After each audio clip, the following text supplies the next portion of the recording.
This is Dr.T.William Raja, Assistant Professor in Biotechnology, Bishop Weber College, Tiruchirappalli. I am going to brief you about the overview of plant tissue culture. Did you know that a tiny piece of plant tissue can grow into a whole new plant? Yes, it is possible. It is because of plant tissue culture. Plant tissue culture is the collection of techniques used to grow plant cells under sterile conditions on a nutrient medium. Gottlieb Haberland, he is the father of plant tissue culture. He proposed the concept of totipotency, where each cell can develop into a new whole plants. He was the one introduced this concept in the year 1902. Plant tissue culture has been used in different areas, particularly in modern agriculture and biotechnology. In modern agriculture, it has been used for rapid propagation of plants, production of disease-free plants, and conservation of genetic resources. In biotechnology, it enables for genetic modification, production of secondary metabolites, and research in plant development and physiology. Facilitating these applications, cloning plants, preserving endangered species, and producing genetically modified plants. These are the requirements we need to carry out this work under aseptic conditions. Murashij and Skoog, these are the scientists who have proposed and prepared MS medium in the first time. So this is the composition of commonly used plant tissue medium: macronutrients, micronutrients, vitamins. In addition to that, we have to use carbon source and plant growth regulators. Under plant growth regulators, there are 5 plant growth promoters are mentioned here. Auxin will be responsible for root, and cytokinin will be responsible for shoot elongation. Gibberellin will focus for improving stem elongation, leaf expansion, and fruit development. Ethylene will promote ripening of fruits. Abscisic acid will induce dormancy in seed and bud. In addition to that, we have to use gelling agent. If we prepared a liquid medium, if you prepared solid medium, in liquid medium, this gelling agent, it's not necessary. And the medium pH is supposed to be from 5.6 to 5.8. Micropropagations, we need these steps to be followed in micropropagations. And we have to select, this is the first step, we have to select the plant tissue, and we call it as X plant.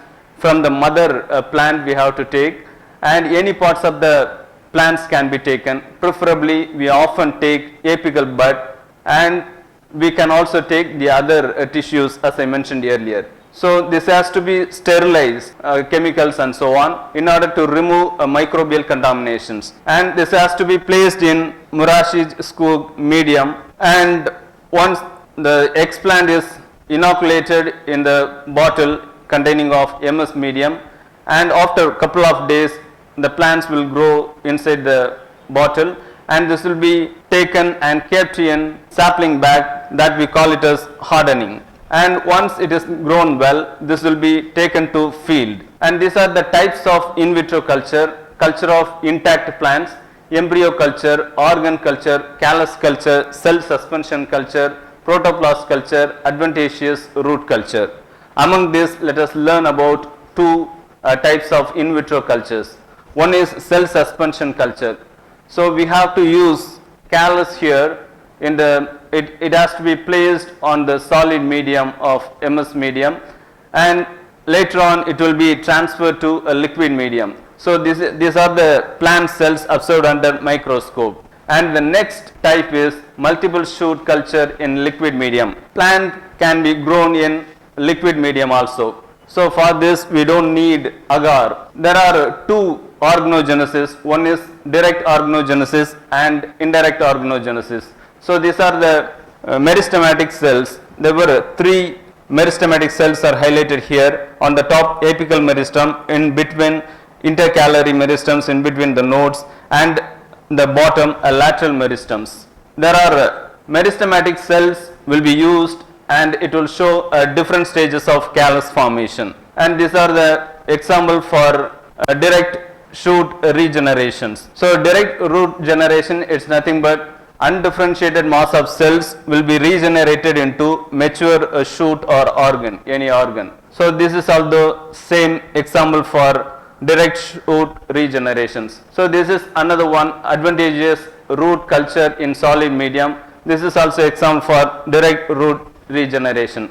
Let's coming to indirect organogenesis. So the callus will be regenerated into somatic embryos. We can also see in different shape of the cells. And advantageous root culture in liquid medium. So these are the root elongated, we can observe under microscope. So these are the applications we have related to plant tissue culture. Advantages of tissue culture is it is very fast technique, and the plants whatever we grow inside the laboratory, it is disease free, and irrespective of weather and season, we can culture any season. It is very little space is more than enough to carry out this work, and establishing virus free stock. And important of plant tissue culture, it is identical features in to plants can be produced by this method.